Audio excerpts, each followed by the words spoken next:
Welcome to Bringing IP to Life. I'm Anna from Amanya IP and Amanya Design, and I'm joined by my guests to talk about IP. We're going to hear people's stories of their creativity, business, and entrepreneurship.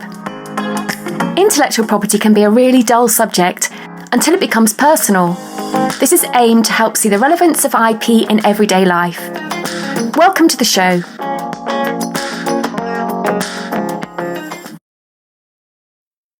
So welcome back to the second part of this show with James.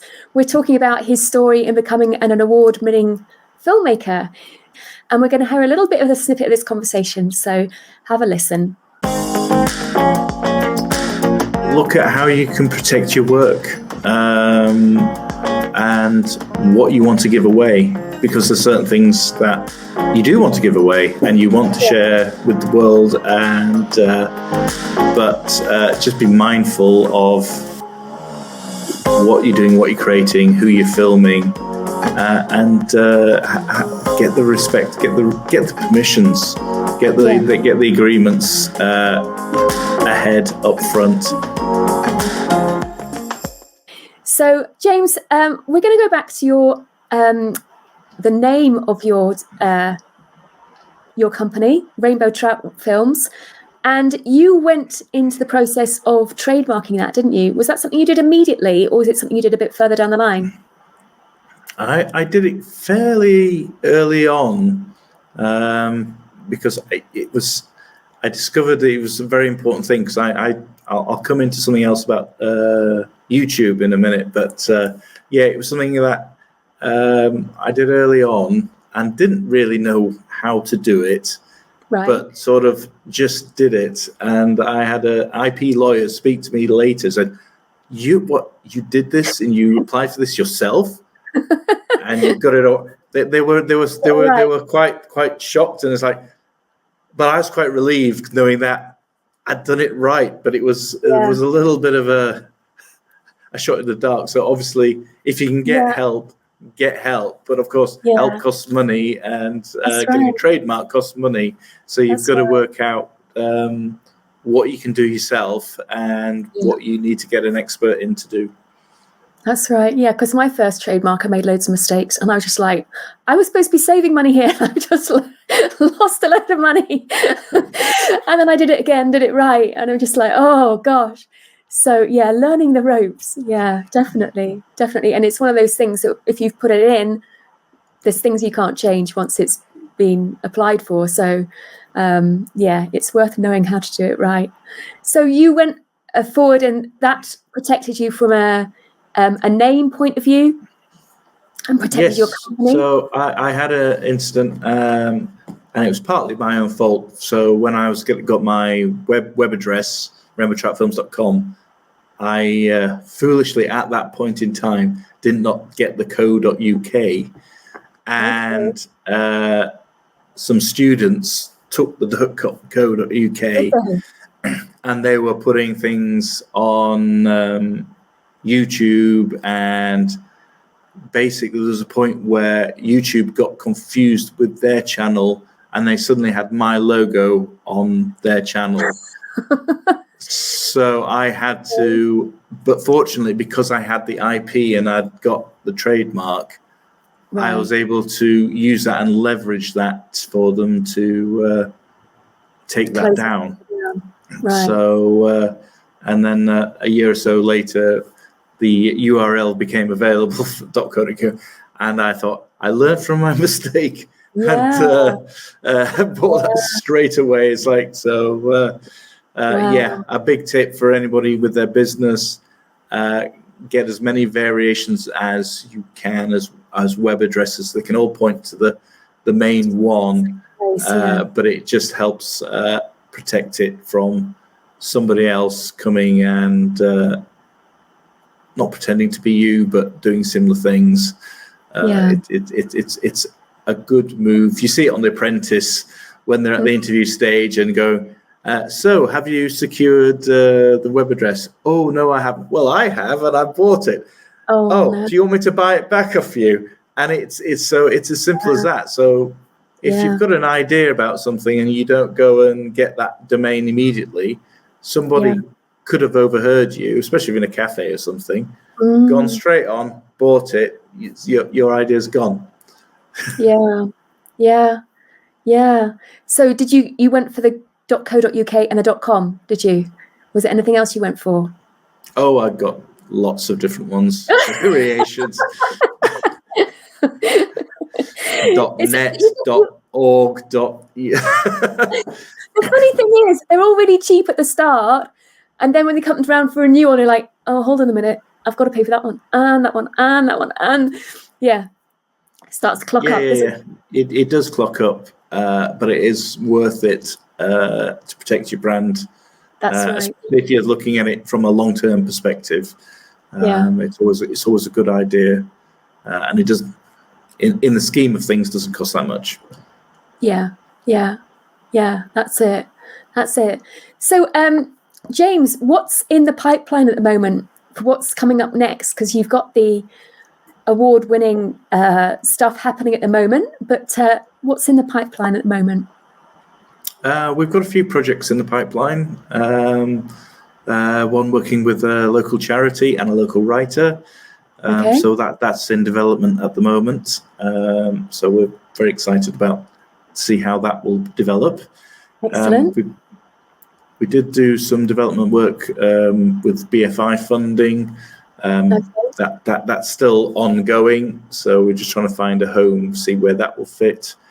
And obviously our bread and butter is corporate video production. So we're working a lot with local businesses, local charities, manufacturing engineering companies to produce their content for them, and working with bigger agencies as well. So for instance, last year I was working with an agency in London for TikTok. So we were producing commercials for them, which were going online, and one or two of them made it onto the big screen, onto the cinema, so which was really exciting. Yeah. Nice one. So all sorts. Yeah. All sorts. Excellent. So you've got this great film. Yeah. But took you a little while to get ready, and you're now sharing it with the film award people, and that goes on for a little while. And then what happens next? So we're going through the film festivals, trying to get as many film festivals and get some PR and good recognition for it. And the idea is then we attract a distribution deal with a distributor to either get it broadcast on terrestrial TV or get it streamed elsewhere. And so that's the idea behind it. And that's sort of like the levels you go through. But of course that has to, but when you just, for instance, I couldn't just take this and put it straight onto a streaming platform because we have archived material within the documentary, and that's licensed. So we have to pay for the license for that, and that can be quite expensive, especially if you're going to put it, say, well, I'm going to put it on Amazon Prime, for instance. There'll be a big cost attached to that. So that has to be factored into any deals that are done. So you've created this film, and you've used archive material, and that you've been given permission to license that archive material. But the fact that you're looking at it going wider than just the film people, you would have to enter into deals in paying more money for the license, or is it different license? How does it work? Yes, so it would be either more money or different licenses. It all depends on what territories you're going into. So, for instance, if you're just selling it to Spain, for instance, as an example, you could then just get a deal license for that territory. Okay. Obviously, if you're going for a worldwide license, that can be very expensive. So you can spend a lot of money doing that. So when I did my previous series called the In-Flight Food Trip, I made sure any footage I already had the full agreement and bought that in perpetuity for that project.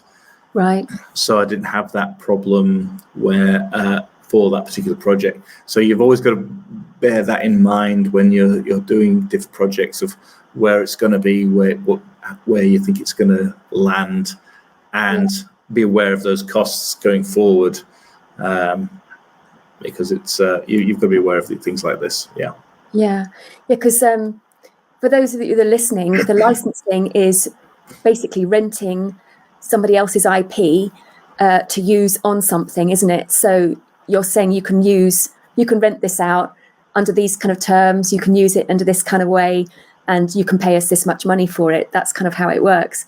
So if you're looking at if you're an independent filmmaker, which you are, so you can create these independent films, but you can only go so far unless you get a distributor. Is that how it works? Distributor. Then they would take on those costs and look at how they would best distribute your film. So that's what we're working towards at the moment, is obviously building a good portfolio of where this could go. Because one of the things we could do with the film is it's a 40-minute short. We could extend it quite easily to a 52-minute, which would be classed as a TV hour. So we've got options. So it's building on that, because it's obviously we've got some great interviews with lots of different people. So it's just being able to build that in. Yeah. So there isn't a kind of a quick move into streaming if you're an independent filmmaker. There's lots of stages. There can be. You can. So we self-distributed the in-flight food trip using a distribution platform. So we cut out a distributor, but they distributed it on our behalf, and obviously, which is great for getting content out there. But you won't necessarily make much money out of it. Right. So for streaming, say, an hour's worth of content on Amazon, for one person watching an hour's worth, you might get 5 cents. Oh dear. In the dollar. Right. So I'm talking peanuts here. So it's my goodness. So if you're doing it that way, you're gonna have a lot of people watching your content to do that, and so I wouldn't say it's for everybody, because so I look at it for my project. I'm like going, well, I've just about covered my subtitling fees on that project with the money I made in 3 years. So you've got to, it swings and roundabouts as to where you look at where you put your funds and put your money and what your expectations are. So because there's a load of great independent films out there, but it's a challenging environment at the moment. As I say, there's lots of freelancers out of work. Right. It's an ever evolving industry. Yeah. Because you can get a Netflix subscription or a Prime Video subscription or something, but you're not necessarily aware of how the independents like you can actually make money. And if it's really tough getting even into that, where you're actually seen, that doesn't make it very easy for you, does it? No, there's lots of challenges for all filmmakers, however big or small. Yeah. Even the big ones have challenges because they've got a lot more riding on them, because they've put a lot more money into their print and advertising spend. Sometimes the P&A spend is more than the budget of the film, especially for some of the big blockbuster films. And if they don't make their money back, and then that's a flop, that can be very damaging for a big studio. So the stakes are high, whether you're on a budget of £500, £5,000, or £500 million, or several million. Each level has its challenges, but it's because you've got to raise money to make your projects, but then you've got to make sure you've got a good plan in place to recoup that for yourself and your investors. Right. Yeah. All these things that go on behind the scenes. Yeah, that's a whole other podcast. Yeah, because you're you're putting all this creativity together, but obviously you've got to pay the bills at the end of the day, and Yeah. a lot of the costs will come up front, won't they? And you've got to look at that, factor that in.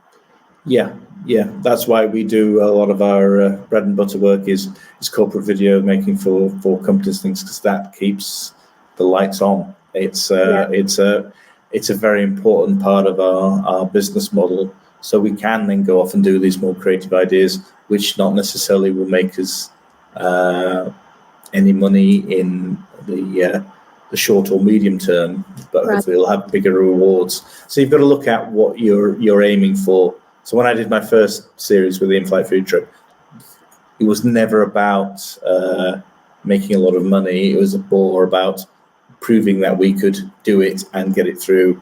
And that's been seen in about 130 countries now. So I know that it can be done, and we've proved it can be done. Yes.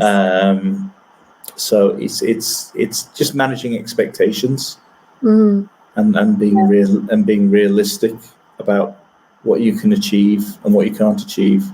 So it's challenging, and I know I share stories with lots of other filmmakers, and we always how do you manage to do this? And crowdfunding, for instance, I've used that on a couple of it's that in itself. You've got to put a lot of time and effort into doing those. You don't just click a button and then magically everyone just puts money in.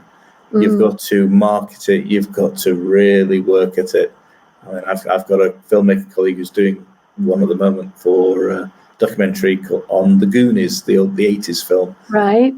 Lisa. And so she's got a campaign on Kickstarter at the moment. And I hope she makes it, because she's gone all in. It's like, if we don't hit the target, you don't get anything. Right. So it's can be a real high risk strategy to do it. But the rewards are there for the right person. So, yeah. So from a filmmaker's point of view, you would get the crowdfunding, and then what would you do would you be paying royalties back to those that invested? How would you do it? Or they just... Crowdfunding tends to work with, you're getting a perk. So you might be everything from a shout out or nothing at all. Right. Or you might get a copy of the finished film. There's all sorts of different methods and ways to do it. But effectively, crowdfunding, you're giving that filmmaker or that person money so they can make the film. And if you get a little piece of that back as a thank you, that's great. But yeah, you've got to look at all sorts of different funding models, so it doesn't all come from one pot generally. Even the bigger TV shows now, they'll get X amount of money from that pot, X amount of money from that pot, and so yeah. It's not all straightforward. It's not, is it? No. It's not. But very interesting to hear what goes on behind the scenes. So we talked a little bit about the pre-production stuff, because you have to make sure that you have a whole load of stuff sorted out before you even go into production, making sure that people have signed things, all the documents, and it's just quite a palaver before you even get to the point where you can actually start to film. But that's all part of it, isn't it? And you learn all about the legal side behind that when you were in the studios, weren't you? It's a constant learning curve. So it's having a good partnership with a lawyer is obviously the best way forward. So if there's anything you can go, I'm not sure about this, you've got somebody to run it by officially, because you just don't want that to come back and bite you, because it will. Yeah, because we talked before about the fact that you might take a film of somebody, even in a company or something, and if you haven't got all the permissions, once all the people that are going to be filmed haven't given rights to you to do that, somebody could kick off later on and you have to pull the whole thing. So it's a it's the sort of thing that technically you think, oh, is it really so important? But it does become very important in the, long term. That's why you have release forms for them to fill in, and then if they've filled in that, then you'll have a layer of protection at least to say, oh no, you signed this. But if you didn't sign it, then you haven't. So you either have to take them out or blur them out, and then that's at your cost. Yeah, that's right. And you're talking about AI from the whole industry point of view. I mean, we understand, I look at it from the IP point of view, where it's kind of like ownership and, all that malarkey. But from a film producer's point of view, how does it impact you? What sort of things does it, what does it impact? Well, IP, you've hit it on the head. Who owns the IP on what's created by artificial intelligence? Is it the software company? Is it you as the content producer? There's lots of AI learning going on in the background, and it's happening whether we like it or not. That's right. It's a challenge. I know one of the big UK broadcasters has sort of banned AI use in the creation of their products because of the IP question, because they need to have ownership of what they've created.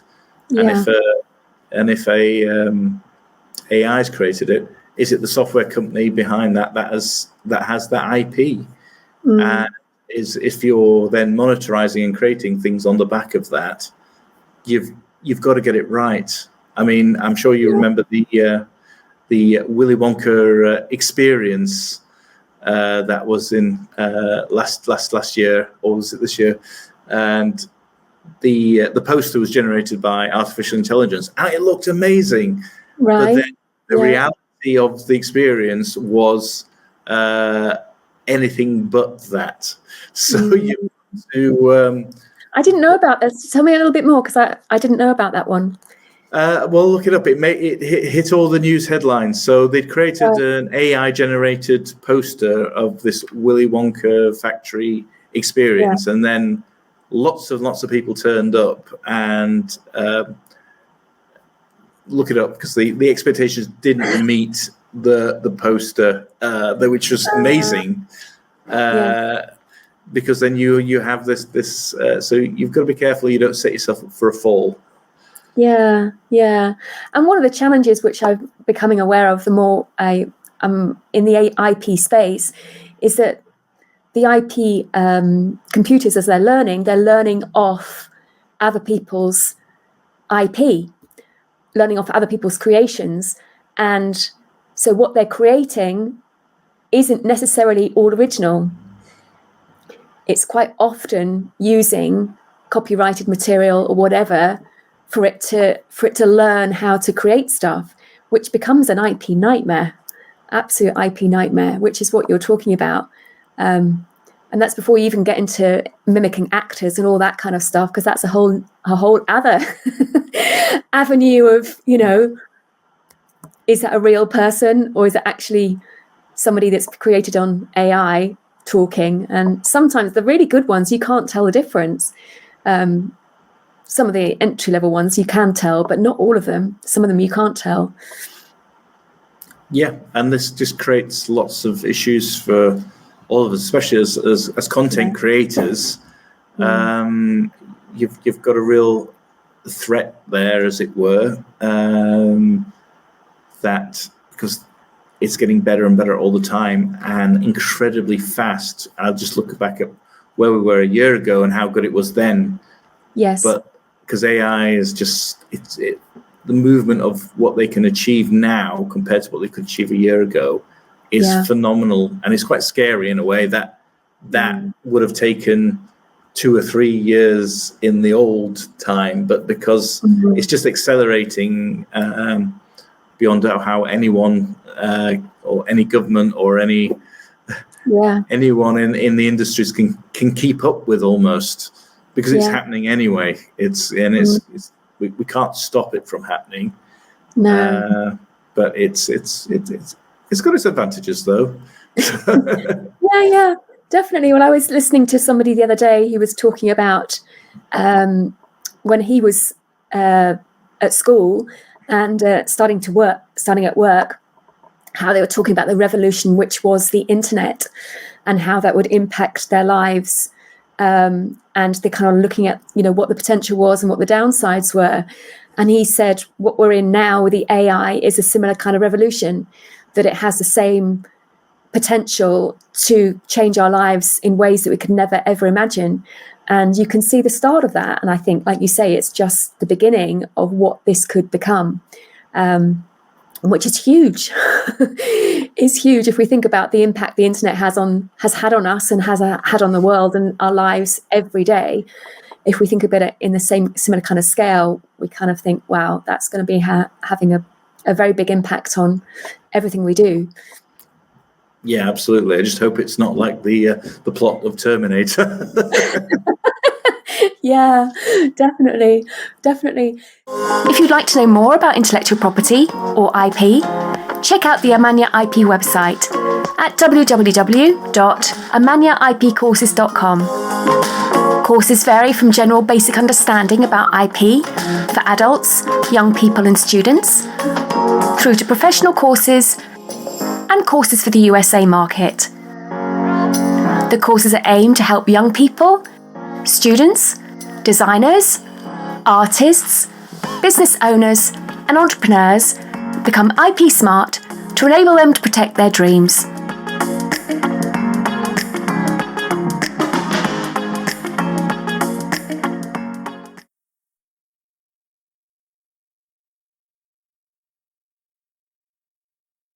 So, James, we've talked about IP as well today. From an IP point of view, are there tips or things that you would share with the listeners that you think would be beneficial for them to know?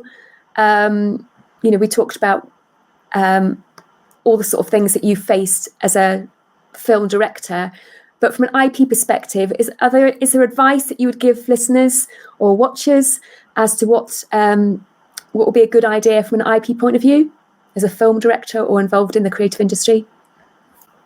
Look at how you can protect your work and what you want to give away, because there's certain things that you do want to give away and you want to share with the world, and but just be mindful of what you're doing, what you're creating, who you're filming, and get the respect, get the permissions, get the agreements ahead up front.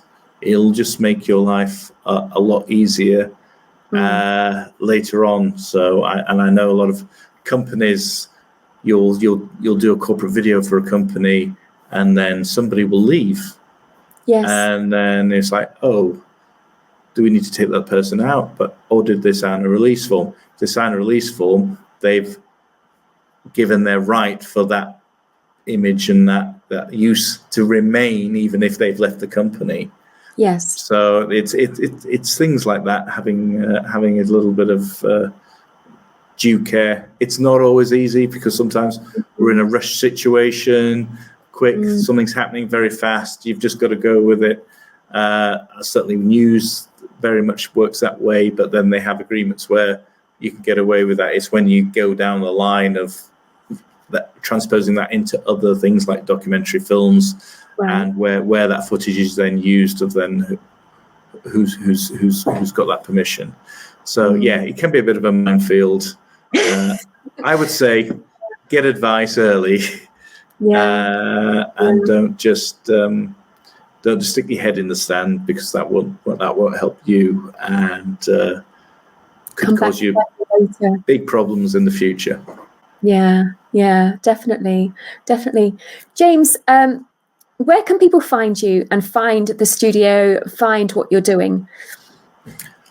So obviously we have our website, www.rainbowtroutfilms.com, and then the studios, albionstreetstudios.co.uk. We're based in the centre of Halifax, about a minute's walk from the Peace Hall, 5 minutes walk from the local train station.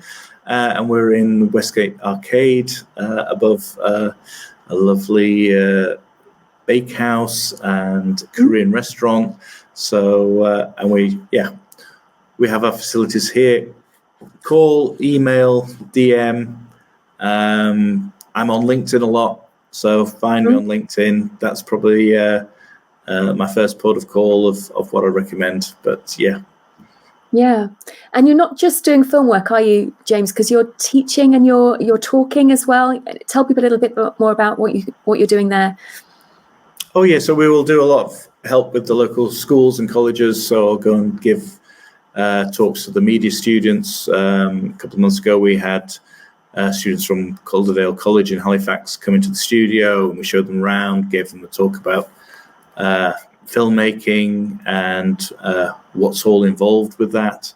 So it's my way of giving back as and when I can. It's always nice to share some of the stories, the on-set stories, and things like that, because it always gets everyone excited and hopefully inspiring the next generation. So that's a key bit of ethos for us. Yeah, definitely. And there's so much stuff that's film work that's done around our area in West Yorkshire now anyway, that, you know, it isn't all based down south anymore. There's a lot of stuff that's around here and being done locally that people can feel like they could be part of it, part of the whole creative industry. Yeah, there are so many opportunities now that there weren't in my when I was growing up and getting those things. And to think that we had Marvel Studios here in Halifax a couple of years back filming Secret Invasion, and you've got all these famous actors running around, and Samuel L. Jackson just in the coffee shop going, wow, what's going on here? Wow. Halifax has really got itself on the map. So it's a really, and Yorkshire, it's a great place to be. So yeah, let's have more of that coming to the region.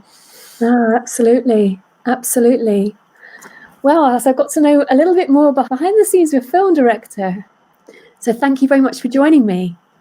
Thanks, Anna. Thanks for having me. Lovely talking to you. You're very welcome. So if you want to know more about IP, you can head over to my website, and it's www.amanyaipcourses.com. And if you want to find out how smart you are about IP, take a look at the quiz, and that will give you some idea. And for my next show, I'm going to be talking to an entrepreneur. And that's it from me today. If you want to get in touch, if you've got any questions or want to chat about IP, then find me out on www.amanyaipcourses.com. I'm also on LinkedIn as well. So have a great rest of your day, and we'll catch up with you soon. Thank you. Thanks for joining us on the show. Like, follow and subscribe to make sure you hear about what's coming up next. You can head over to the website www.amanyaipcourses.com to find out more. See you again soon.